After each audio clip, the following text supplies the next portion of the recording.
I didn't expect this, but at least she had the decency to confess to me and not cheat behind my back until I caught her. I really didn't know what to say. Was I angry? Yes. Was I confused? Yes. Was I going to try to stop her? Not at all. George, I'm not behaving unreasonably. Go see a lawyer if you think it's necessary. The only thing I ask is that you continue to pay for the children's education in college. Besides that, I don't need anything except my clothes and jewelry. I just sat there, holding the divorce papers. I didn't open it or even look at it. What was the point? Linda had already taken her things out of the house, and I hadn't even noticed. I didn't say anything, but she insisted on babbling incessantly. She did it when she was nervous. She tried her hardest to look calm and composed, but the continuous stream of words pouring out of her mouth gave her away. I stared at the papers and smiled to myself. I think she noticed and started talking faster. Standing up, I tossed the envelope onto the coffee table. Just get out. I got the message. Goodbye. At least she shut up. She stuttered a bit as I went to the kitchen for a cold beer. Instead of finishing what she was about to say, my wife turned and walked out the door for the last time. 10 minutes later, as I finished my second bottle, I glanced at the package she left. According to her words, everything was simple and neat. She also included a power of attorney so I could sell the house. We had just taken out a second mortgage to pay for the college tuition of our two sons, Robert and Glenn. If I sold the house now, I wouldn't even have enough money to pay the realtor's commission. So what was it that ended our 20-year marriage? An old passion. Cameron Wright was her first. Linda and Cameron had been a steady couple for many years before I met her. She often mentioned him in the past, and several of our mutual friends had spoken about him for many years. I ignored it. He was her ex. So what? Now I know it was something more. I must have been sitting for quite a while because I noticed the room was starting to darken. I knocked over 3 empty bottles as I reached out to turn on the desk lamp. Then there was a knock at the door. Damn it, who else could it be? I was talking to myself. George, I just found out what she did. Billy said I should come and check if everything's okay with you. It was Linda's sister, Grace. I always liked Grace. Actually, I liked her more than Linda. I must have been too drunk and thinking poorly. Billy was my best friend. I should have kicked my own ass just for thinking like that about his wife. I shook my head as if there was water in my ears, in a futile attempt to sort out my logical feelings. Grace took me by the hand and led me to the kitchen. I resisted a little because she seemed to be treating me like an invalid. I didn't need any damn help. My eyes hurt from the fluorescent lighting, but I just squinted. How much beer had I drunk? I had about half a cup of coffee before I realized Grace wasn't saying anything. Feeling better now, George? Can we talk now? Give me a minute. I need to piss. By the time I came back, she had already filled the cup. So, Grace, tell me about my loving wife and Cameron Wright. When did all this happen? Your dumb son-in-law found out about it only today. Don't be too hard on yourself, George. I always thought she still had a thing for that jerk, even after you guys got married. It would have been nice if you said something 20 years ago. Be realistic. I wasn't about to stick my nose into that. I just hoped that over the years she'd forget about him. You two seem to get along so well. Grace, it was never as good as it seemed. Now I realize that most of the time our relationship was more platonic than romantic. I tried and tried over the years, but I never could truly warm her up. Flowers, chocolates, and jewelry never did the trick. We got along, that's it. Actually, we rarely fought. I guess now I understand why. You hid that pretty well. Thanks. Can I grab a few oatmeal cookies from the box behind you? My stomach's asking for something. So, tell me, sister-in-law, what made my wife leave me? I don't know if you remember, but Cameron dropped out of high school and joined the Air Force. Right after that, you started dating Linda. Cameron was Linda's first, if you catch my drift. I nodded and shrugged simultaneously. A girl never forgets her first love. Anyway, she was really mad when he left. She wanted a family and kids. I thought you were the one she chose to help her with that. I thought she made the right choice. I had no idea she was just using you until the jerk came back. Hell, I don't even think she knew he would come back. So why did he come back now? He served 20 years in the Air Force and retired as a major. Linda claims he has a good pension and a few nice managerial positions in the county to start his second career. She told me about it, and there was real pride in her voice. She was admiring his illustrious military career as if she was part of it. Honestly, George, it sounded a bit unhealthy. So, I guess she's living with him now? He's renting an apartment in Berkshire Heights until he can find a suitable house to buy in this area. Linda has completely moved in with him now. How long has he been back? I'm not sure, but I think it's been about 3 weeks. He called her as soon as he got into town. So, this stupid George was a cuckold for so long? Seems that way. I'm sorry. Grace tried to refill my coffee cup again, but I waved her off.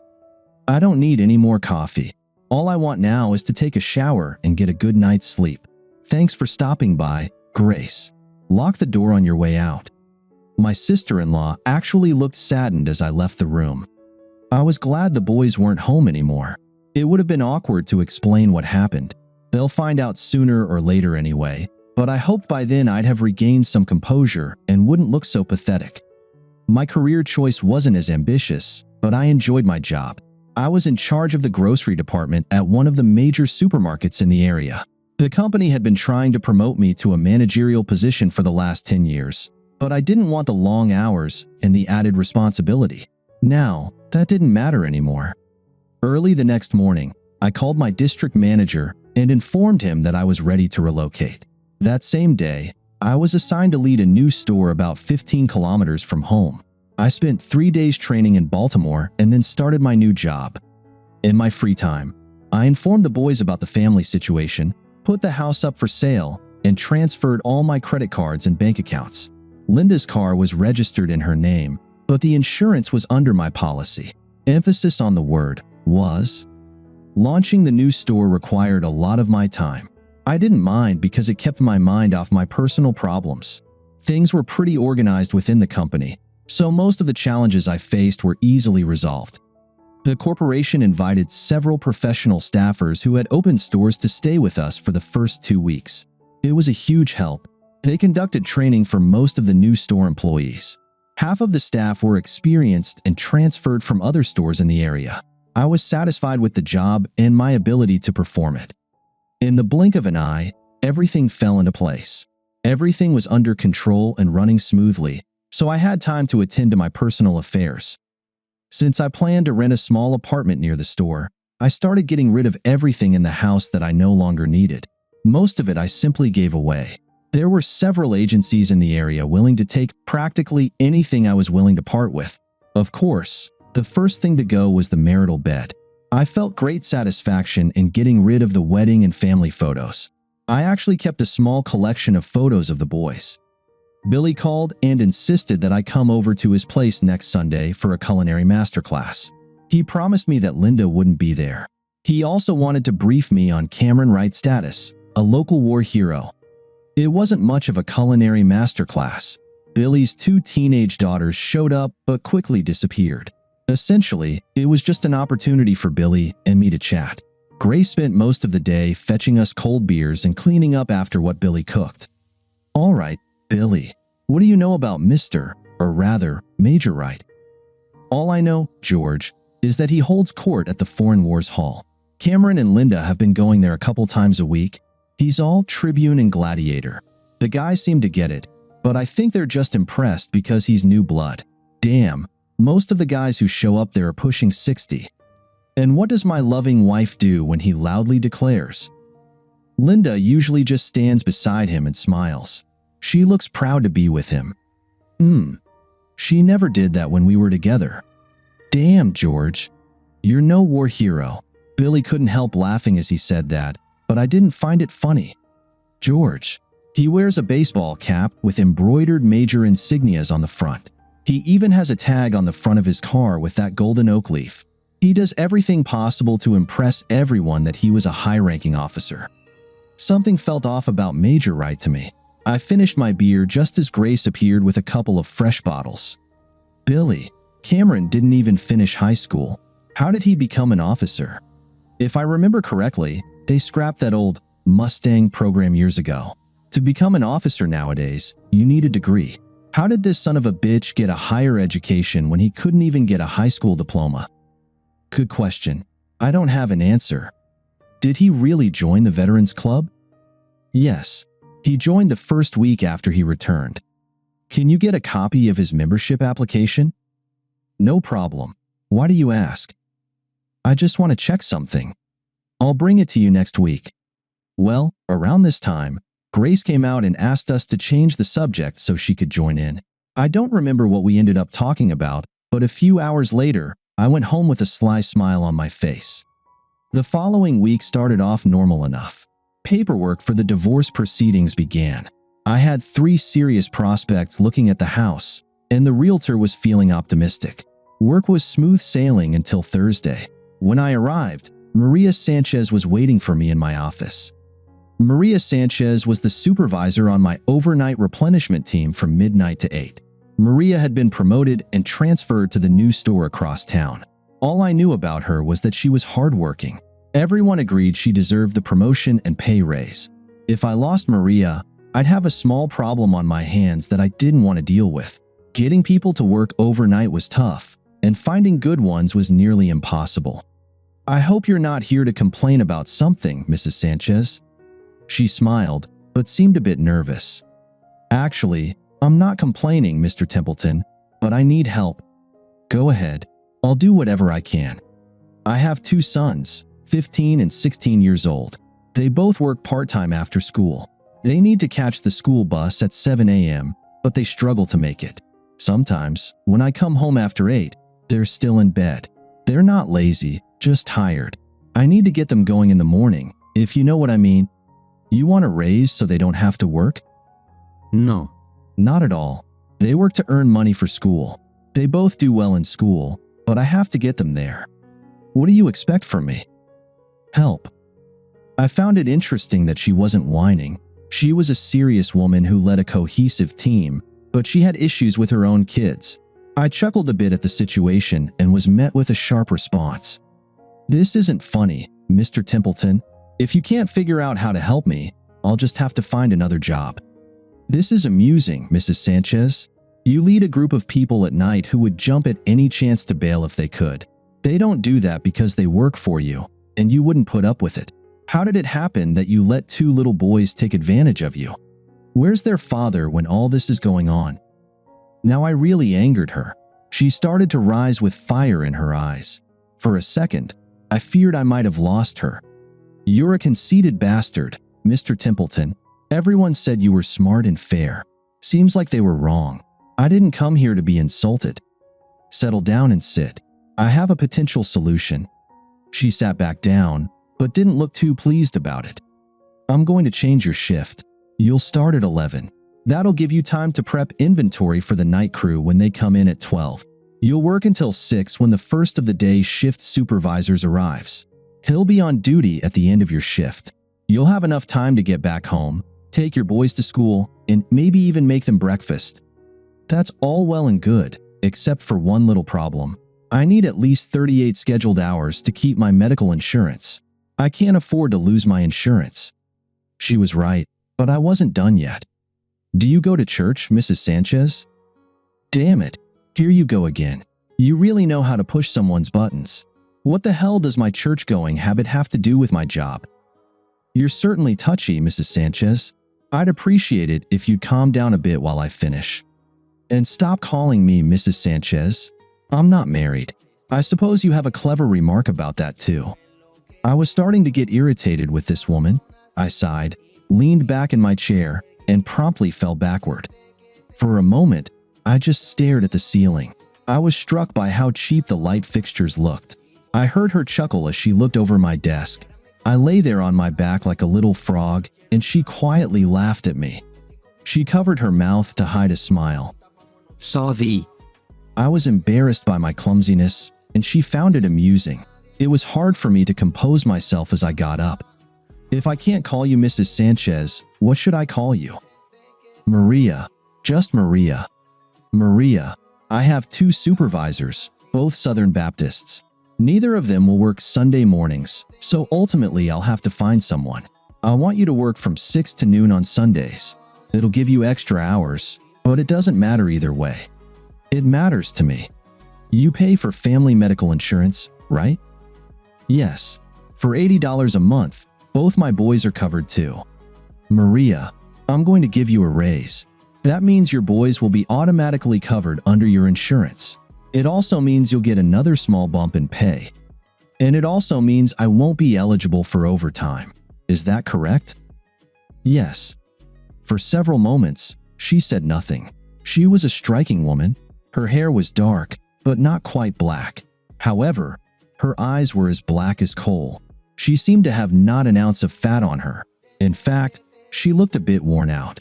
I tried to figure out what type of figure she concealed under her work clothes when she replied. Okay, I agree, but I know nothing about being a daytime supervisor. I've never had to work with clients. Don't worry about that. I'll work with you for the first 4 shifts. You can't mess everything up. So began my relationship with Maria Sanchez.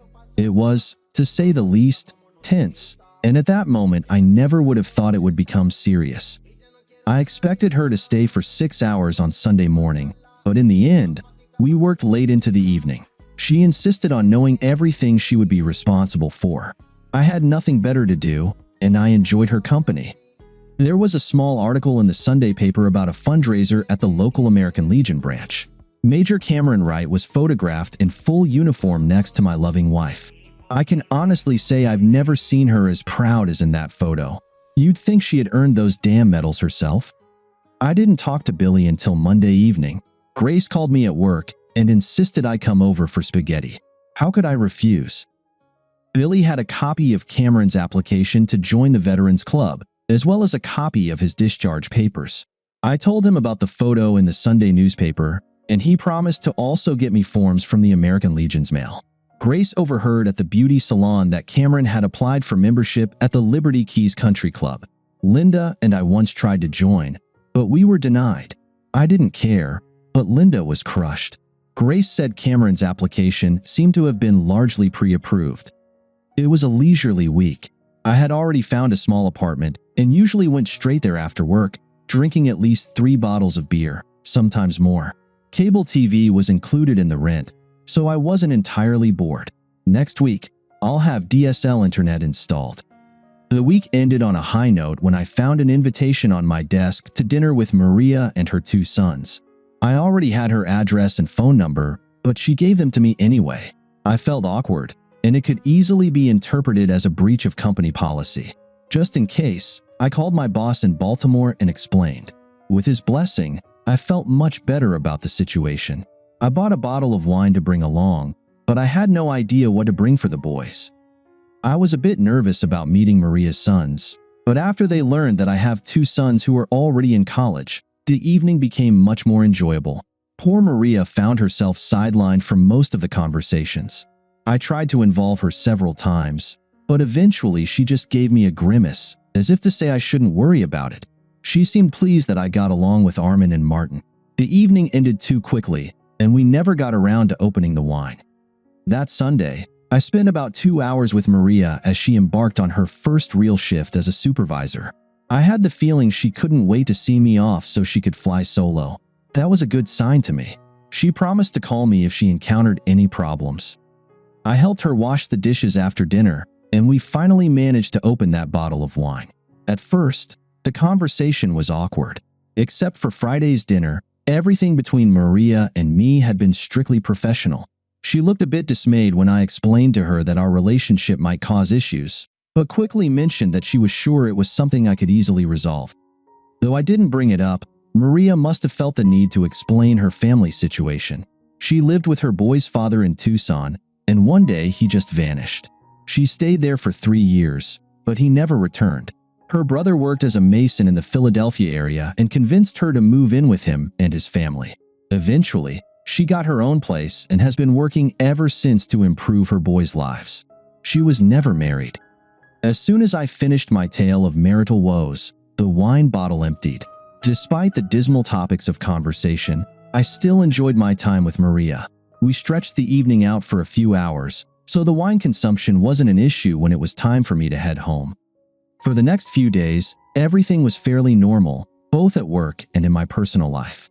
One evening, Billy came over with information from the American Legion Post. We drank a couple of bottles of beer and tried to figure out what to do now that we had all the background. A few too many beers proved to be too much, and Grace eventually came to pick up her drunk husband. I was late to work the next morning, but no one complained since I was the boss, and I usually came in early. Friday morning brought yet another unexpected surprise. 3 vice presidents of the company showed up. They took a cursory walk around the store, but it all seemed a bit phony. Things became much clearer when we broke for lunch. Clearly, there was a severe shortage of managers in the supermarkets. At least it seemed that way to me. Before dinner was even finished, I was offered the position of regional supervisor overseeing 6 stores within a 50-mile radius. The salary and perks associated with this position were more than I could have ever imagined. Of course, I accepted. My deputy at the store was also pleasantly surprised when I handed over all the affairs to him. I left him with one request: don't get involved with Maria. He winked at me, and I smiled, indicating that we were on the same page. Maria, naturally, was unhappy to see me leave the store, but pleased that I got promoted. I invited her to a nice dinner, which I guess could be considered our first real date. The boys were thrilled that we spent the evening together. It was also the first time I saw her dressed up and put together. She was stunning. She seemed to take my promotion a little better when I told her I would still be working and living nearby. On the other hand, she was dismayed to hear that I had to go to Baltimore for 2 weeks of training. On Sunday, I had lunch with Billy and Grace. We celebrated my success, and I tried my best not to drink. That evening, I planned a short trip to Maryland to be fresh for my first day of training. Billy wanted to know what I planned to do about Cameron and Linda. I told him that would have to wait until I finished and settled into my new position. Maria and I talked on the phone every day, sometimes twice. I felt like a teenager. She asked me about all the workouts, and I made her tell me what was happening at the store. I always asked her about the boys. She seemed to appreciate the fact that I showed interest in them. At my new job, there were many responsibilities I didn't expect. Involvement in the community was crucial. I was expected to join as many civic and social organizations as possible, including the local country club. I smiled when I was told that my position in the company ensured recognition practically everywhere I went. Life was good. During the first weekend, I went home and saw Maria twice. I got my first kiss, but I felt a little awkward because technically I was still married. She hesitantly asked me about the kiss and chuckled a bit at my explanation. She teased me a bit, and I think she enjoyed it. I know I did. The company rented a small office in one of the local business complexes and fully furnished it, including a secretary. They had done this before, and it showed. I was ready to dive into full-time work on the very first day. On my desk, among other things, was my application for full membership at the Liberty Keys Country Club. All I had to do was sign it and pick up my membership card. I decided that would be my first order of business. I was in a new suit, sitting behind the wheel of my new company car. Everything was great. I confidently walked into the club's foyer until I saw Linda. She was standing with a few other ladies, dressed in a cute little tennis outfit. I didn't even know she played tennis. Suddenly, the pain and humiliation of what she had done to me came rushing back. I lost my composure and confidence just seeing her. Unnoticed, I tried to walk past the group. Everything was going fine until I heard one of the ladies ask, "Wasn't that your husband who just walked in?" I didn't turn around. There was a quiet murmur as I handed my application to the attendant. He disappeared into the back room while I stood there, waiting for something unpleasant to happen. I knew it would. It would have been nice to have a witty retort ready, but my mind was blank. "George, what are you doing here? This is for members only, you know? You're not planning to try to join again, are you?" I really wanted to embarrass her in front of her new friends, but I couldn't bring myself to do it. Linda. "You look nice. Lovely outfit. Is it new? I didn't know you played tennis." I was mumbling something. I wanted to be clever and witty, but it just wasn't happening. A string of foolish remarks was a good indicator of how nervous I was. That alone was awkward. "I'm taking lessons, George. I always wanted to play tennis, but we could never afford it." All I could do was smile. You really shouldn't be here, George. I'm really embarrassed. It's members only, you know? I was still smiling when the attendant returned to the counter. Here you go, Mr. Templeton. Your membership card, locker key, and a copy of the club rules. Welcome to Liberty Keys Country Club, sir. I nodded silently to him in a gesture of thanks and turned to leave. Linda stood there with a puzzled expression on her face. I grinned and said nothing more as I made my way back through the club's foyer. Stepping out the door, I wanted to glance back to see what she was doing, but I resisted the urge. I smiled all the way back to the office. That evening, I invited Maria to dinner at Red Lobster. I had no intention of gloating, but I derived immense pleasure from telling her about my encounter with Linda earlier. There was no wine with dinner because my guest had to be at work by 11. We chuckled a bit about the situation. Maria promised to join me at the club for a late lunch on Sunday after her shift ends. I caught myself hoping that we would run into Cameron and Linda. The rest of the week went smoothly until Friday. Helen, my new secretary who by now knew about my family issues, smiled as I entered the office. A local newspaper lay on my desk, and on the front page was a photo of Cameron Wright in handcuffs being put into a plain black car. Cameron was unaware that the heads of the American Legion were vetting their candidates to ensure unworthy veterans didn't slip through. He did indeed resign from the Air Force, but as a technical sergeant, not a major. The fact that he wore medals he was never awarded was bound to bring him even more sorrow. They called it stolen valor, and they didn't take it lightly.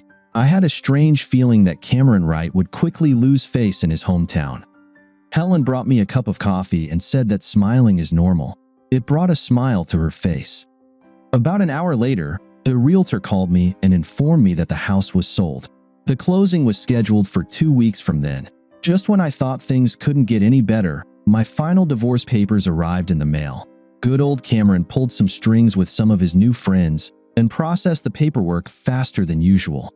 I didn't think they were still friends. The day and the week were coming to an end. Billy dropped by to see my new office, but really, he wanted to tell me that Linda had moved in with him and Grace. He wasn't home yet, so the only information he had was what he received over the phone when Grace called him. He wasn't thrilled about his new house guest, but he was thrilled about what had happened. Billy didn't put up any resistance when I took him to the local bar on the corner to celebrate. My treat? I called Maria at home before she left for work and gave her the good news. I think she was in as high spirits as I was. Billy came and dragged me out of bed on Saturday. He had better self-control than I did. We went to a cafe for a buffet breakfast and much-needed coffee. While we ate, I caught up on the latest news about my ex-wife. Her car had been returned to the dealership. It seemed Cameron was more than willing to pay for Linda, but the checks didn't amount to anything. She didn't even know about it until they came and took her car back. Apparently, he took care of everything else in the same manner. I don't know how long he thought he could get away with it, but he certainly had fooled many people before he got caught. Grace told Linda she could stay for a week, and only a week. Linda had no idea where she was going or what she was going to do. The little money she had when she left me seemed to have vanished too. Maria was still fast asleep by this time, but Armin and Martin were eager and ready to try their luck on the Liberty Keys golf course. Maria was up and about when we returned home, and she gave us a good lecture about not having fun without her. We ordered pizza and rented a movie. Yes, life was good. On Sunday morning, Maria and I enjoyed a pleasant late breakfast at the local club.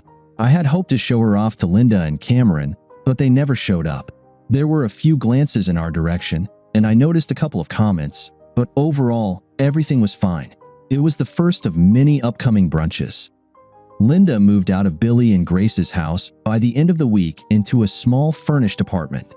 Grace and Linda kept in touch, but they weren't as close as they used to be, though still sisters. Robert and Glenn came home for our wedding 3 months later. They teased me good-naturedly about having to go out and find 2 new guys to replace them. The 4 guys hit it off, which made Maria and me happy. Robert and Glenn never mentioned Linda. I didn't intentionally avoid talking about her, but it seemed the topic just never came up.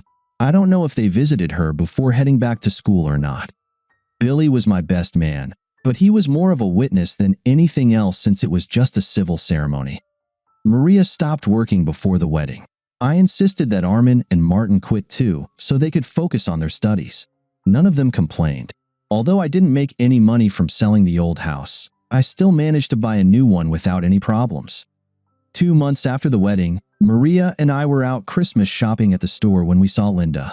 She was working at the customer service desk in the front of the store, dressed in a uniform, khaki pants, and a red shirt. She seemed to have lost weight. She looked up and noticed Maria and me looking her way. We watched as she turned and walked into the office behind the desk. It wasn't our intention to put her in an awkward position. She had been through enough already. Maria and I left the store and have been shopping elsewhere since. Cameron Wright simply disappeared. After he was arrested and charged, he was just taken away, and we haven't heard anything more about him. Robert and Glenn came home for Christmas to the new house. The big holiday surprise was Linda's arrival. Maria invited her without telling me. There was a moment of awkwardness. At first, I was annoyed, but then I realized it was a very noble and brave move on Maria's part. The confrontation was necessary for all of us to come to a resolution. I still haven't forgiven Linda for what she did, but just the realization that she understood what she lost made the situation better. Thank you for being with us and listening until the end. If you found it interesting, please subscribe, give us a like, and leave your comments.